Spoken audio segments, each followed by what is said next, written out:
माननीय रिंकिया के पापा जबरदस्त टेंशन में हैं।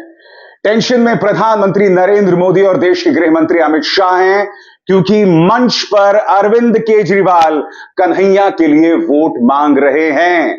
इस तस्वीर को देखिए दोस्तों, किस तरह से अरविंद केजरीवाल जो हैं वो कन्हैया के गले मिल रहे हैं। हालांकि मैं आपको बता दूं दोस्तों, ये जो गला मिलना है ना, ये अवसरवादी नहीं है। याद कीजिए 2015-16 जब कन्हैया को झूठे केसेस में फंसाया गया था, यह झूठ फैलाया गया था कि उन्होंने देश विरोधी नारे लगाए थे। तब आम आदमी पार्टी ने कन्हैया का साथ दिया था। हालांकि उस वक्त कन्हैया कांग्रेस से नहीं जुड़े हुए थे, उस वक्त वो वामपंथी नेता थे।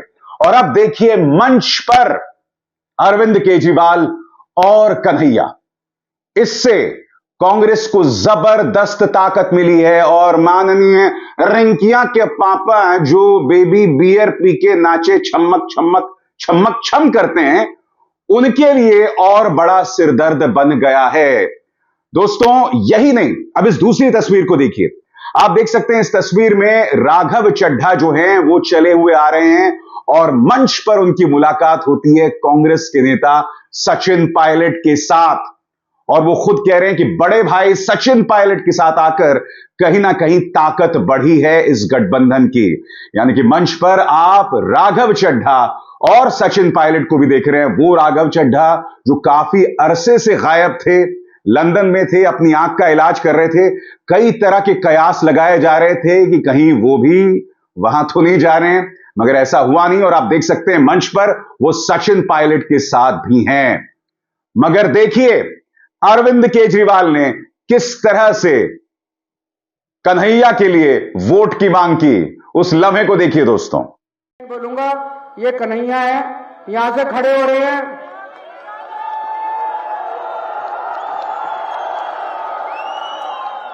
यहां पे आपको झाड़ू का बटन नहीं मिलेगा, यहां पे आपको पंजे का बटन मिलेगा। 2 नंबर का बटन है, 2 नंबर के बटन दबा के भारी बहुमत से जिताना है और रिंकिया के पापा को हराना है।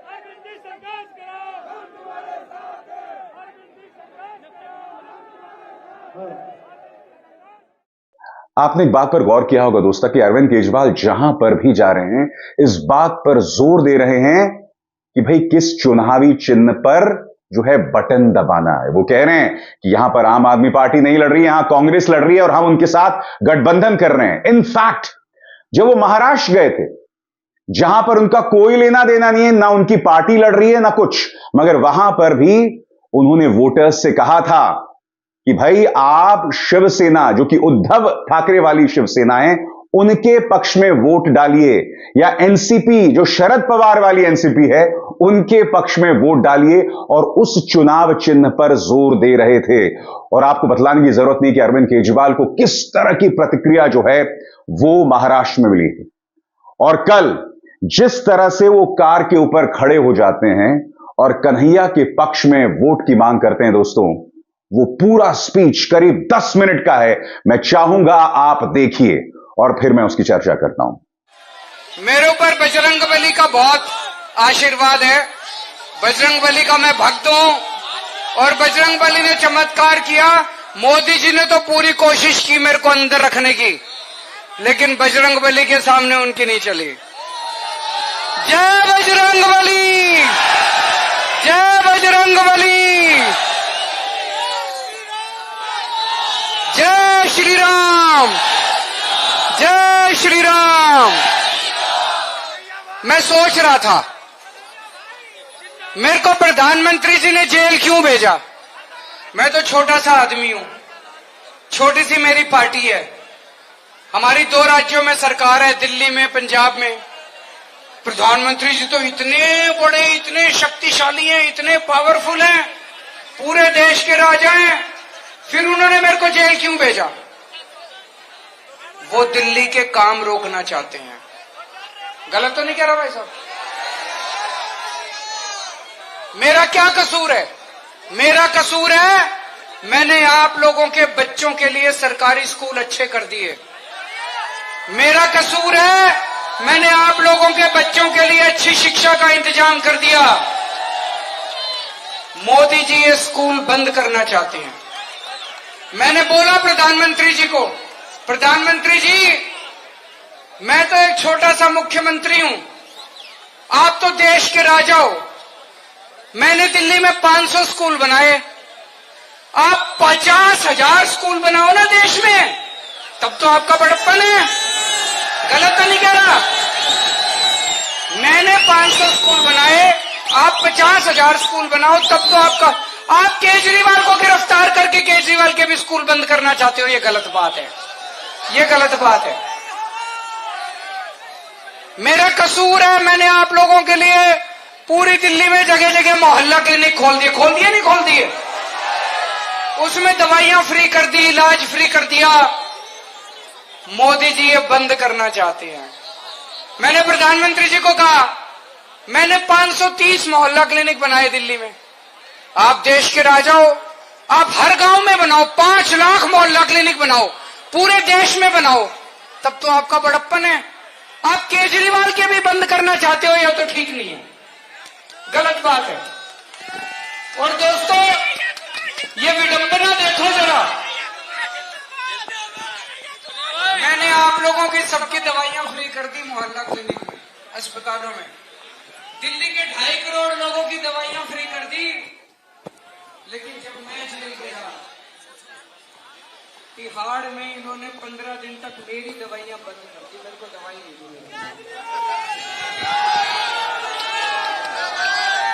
मैं शुगर का मरीज हूं, 20 साल से शुगर है मेरे को, और मेरी बहुत हाई रहती है शुगर। मेरे को 20 साल से शुगर है और 10 साल से मेरे को इंसुलिन के इंजेक्शन लगते हैं। रोज 4 इंजेक्शन मेरे पेट में लगते हैं इंसुलिन के। 52 महीने का इंसुलिन लेता हूं। जब मैं जेल में गया इन्होंने मेरे को इंसुलिन के इंजेक्शन नहीं दिए, मेरे इंजेक्शन बंद कर दिए। मैं गिड़गिड़ाया इनके सामने, मेरी शुगर बहुत बढ़ गई, 300 350 हो गई मेरी शुगर, 140 रहनी चाहिए। डॉक्टर कहते हैं अगर ज्यादा दिन शुगर ज्यादा रह जाए तो लिवर खराब हो जाता है, किडनी खराब हो जाती है। ये पता नहीं क्या करना चाहते थे मेरे शरीर के साथ। मेरा कसूर है मैंने आप लोगों की बिजली फ्री कर दी। फिर फ्री बिजली मिल रही है नहीं मिल रही? मोदी जी बिजली फ्री रोकना चाहते हैं। और जितनी मेरी मां बहनें हैं उनके लिए मैं बता दूं, बड़े इंतजार कर रही थी मेरा। मैं आ गया, अब के 1000 रुपए महीना भी शुरू करूंगा बड़ी जल्दी। चिंता ना करना। मेरे को अंदर जेल में पता चलता था, मेरी मां बहनें बड़ी चिंतित हैं, वो इंतजार कर रहे हैं यार केजरीवाल तो चला गया, पता नहीं हमारे 1000 रुपए में मिलेंगे। जब तक केजरीवाल जिंदा है मिलेंगे आपके 1000 रुपए।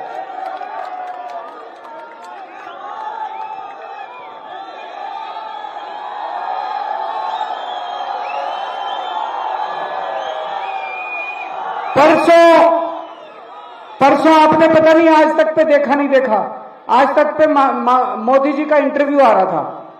आज तक वालों ने पूछा मोदी जी से, केजरीवाल दिल्ली में महिलाओं को फ्री बस यात्रा देता है, आपको क्या कहना है? पता है मोदी जी ने क्या कहा? कहते हैं फ्री बस यात्रा नहीं मिलनी चाहिए। मैं आप लोगों से पूछता हूं, मिलनी चाहिए नहीं मिलनी चाहिए? तो मोदी जी को क्या तकलीफ हो रही है जब जनता को चाहिए? केजरीवाल दे रहा है, मोदी जी कौन हो गए बीच में? गलत तो नहीं कह रहा? मोदी जी बड़प्पन तो तब है मैंने दिल्ली में महिलाओं की बस यात्रा फ्री करी, आप पूरे देश की महिलाओं की यात्रा फ्री कर दो। आप महिलाओं की रेल यात्रा भी फ्री कर दो, तब तो बड़प्पन है।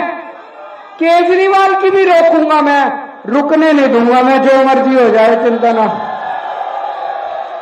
रुकने नहीं दूंगा मैं, किसी हालत में नहीं रुक। अब ये कह रहे हैं केजरीवाल को 2 तारीख को फिर जेल जाना पड़ेगा।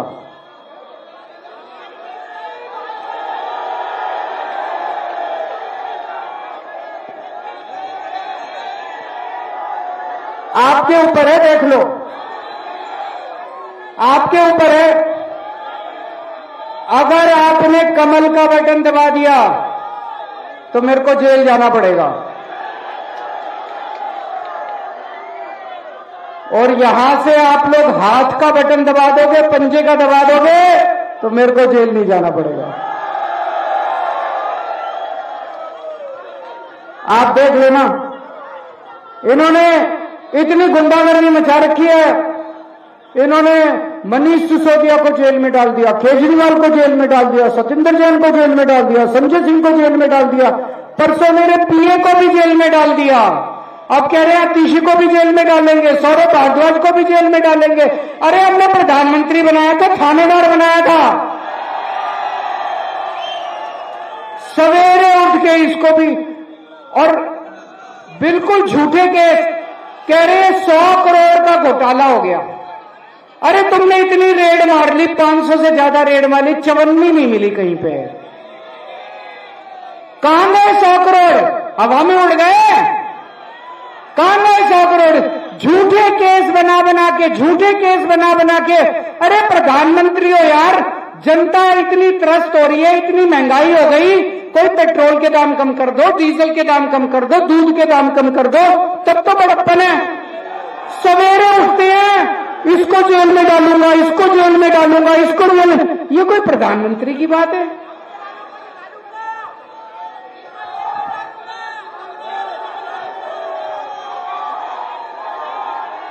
ये कोई बात है? ऐसे प्रधानमंत्री होने चाहिए। मैं भाई साहब पूरे देश में, आज भी मैं लेट हो गया, मैं माफी मांगता हूं। आज जमशेदपुर गया था मैं पिछले एक हफ्ते में पंजाब गया, कुरुक्षेत्र गया, हरियाणा गया, महाराष्ट्र गया, बंबई गया, भिवंडी गया, लखनऊ गया, पूरे देश से घूम के आ रहा हूं। लोग इतने नाराज हैं मोदी जी से, बीजेपी से। इतनी महंगाई हो गई, इतनी महंगाई हो गई, लोगों के घर का खर्चा नहीं चल रहा। गलत तो नहीं कह रहा भाई साहब? महंगाई हो गई, नहीं हो गई? कमाई बढ़ नहीं रही और नौकरी छूटती जा रही है लोगों की। घर बैठे हैं हमारे बच्चे। प्रधानमंत्री हो, कुछ रोजगार की चिंता करो, कुछ महंगाई की चिंता करो, तब तो बात है। पूरे देश ने मन बना लिया कि 4 जून को बीजेपी की सरकार नहीं आ रही, मोदी जी की सरकार नहीं आ रही है। अच्छे दिन आने वाले हैं, मोदी जी जाने वाले हैं। अच्छे दिन आने वाले हैं, अच्छे दिन आने वाले हैं। 25 मई 25 मई 25 मई जेल का जवाब, जेल का जवाब। 4 तारीख को इंडिया गठबंधन की सरकार बनेगी।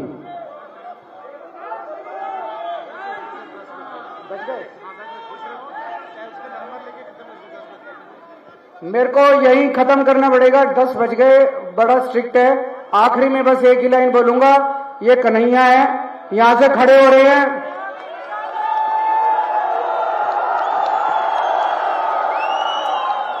यहां पे आपको झाड़ू का बटन नहीं मिलेगा, यहां पे आपको पंजे का बटन मिलेगा। 2 नंबर का बटन है, 2 नंबर के बटन दबा के भारी बहुमत से जिताना है और रिंकिया के पापा को हराना है।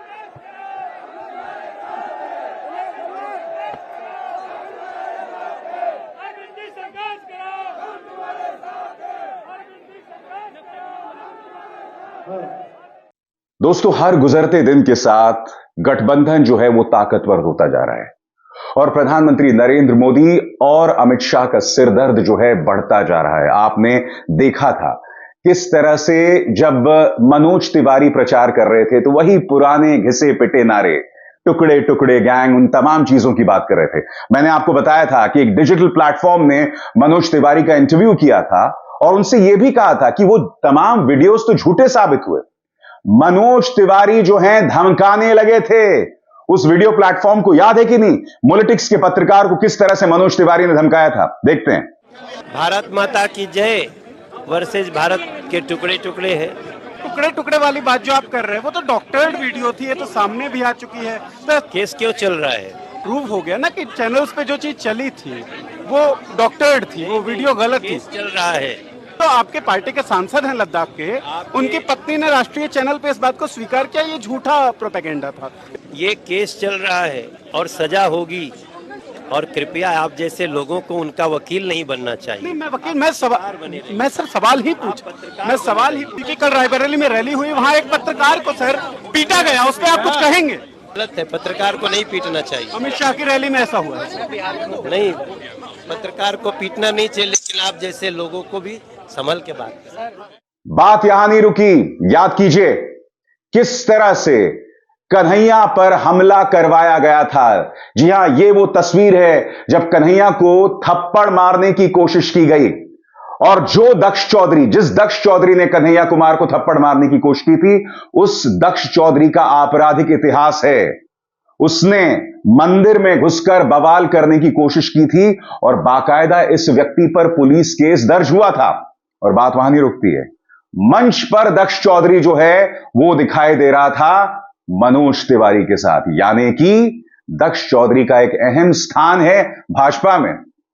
और मनोज तिवारी की हिम्मत देखिए।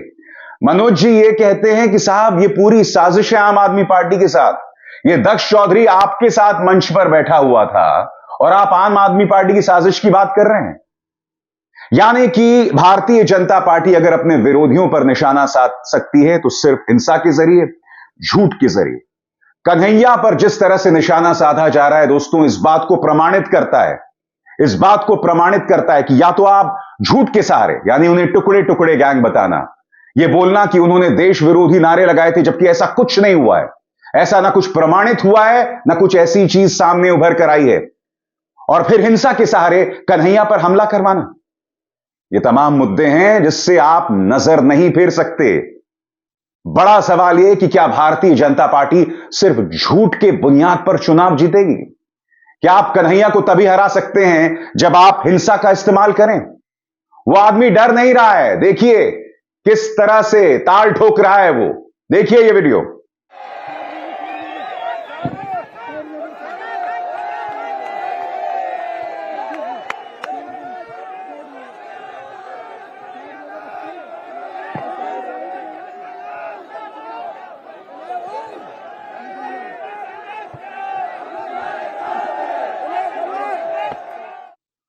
पूरा प्रचार तंत्र इस व्यक्ति के खिलाफ है। इस व्यक्ति नहीं, पूरा प्रचार तंत्र, पूरा मीडिया गठबंधन के खिलाफ है, गठबंधन के खिलाफ काम कर रहा है। मगर लड़ाई हो रही है दोस्तों, और यह अच्छी बात है। मैं नहीं जानता हूं कि 25 मई को जो वोट डाले जाएंगे उसका क्या असर पड़ेगा, 4 जून के परिणामों में वो कैसा दिखेगा। जिस तरह से अरविंद केजरीवाल और कन्हैया साथ आए हैं, इसका क्या असर पड़ने वाला है मैं नहीं जानता हूं, मगर कम से कम दोस्तों लड़ाई हो रही है, and that is the important thing. बहुत दिलचस्प होने वाला है दोस्तों 4 जून को, और मैं एक दावा कर रहा हूं कि उस दिन बहुत जबरदस्त अफरा तफरी होगी, बहुत विवाद होगा। आप देखिएगा दोनों पक्ष में टकराव भी जोरों से चलेगा, क्योंकि भाजपा के हाथ में प्रशासन है, और प्रशासन अब तक किसके पक्ष में काम करता आया है आपको बतलाने की कतई जरूरत नहीं है, और जाहिर सी बात है इंडिया गठबंधन इसका विरोध करेगा। अभिसार शर्मा को दीजिए इजाजत, नमस्कार। स्वतंत्र और आजाद पत्रकारिता का समर्थन कीजिए, सच में मेरा साथी बनिए। बहुत आसान है दोस्तों, इस ज्वाइन बटन को दबाइए और आपके सामने आएंगे ये 3 विकल्प, इनमें से एक चुनिए और सच के इस सफर में मेरा साथी बनिए।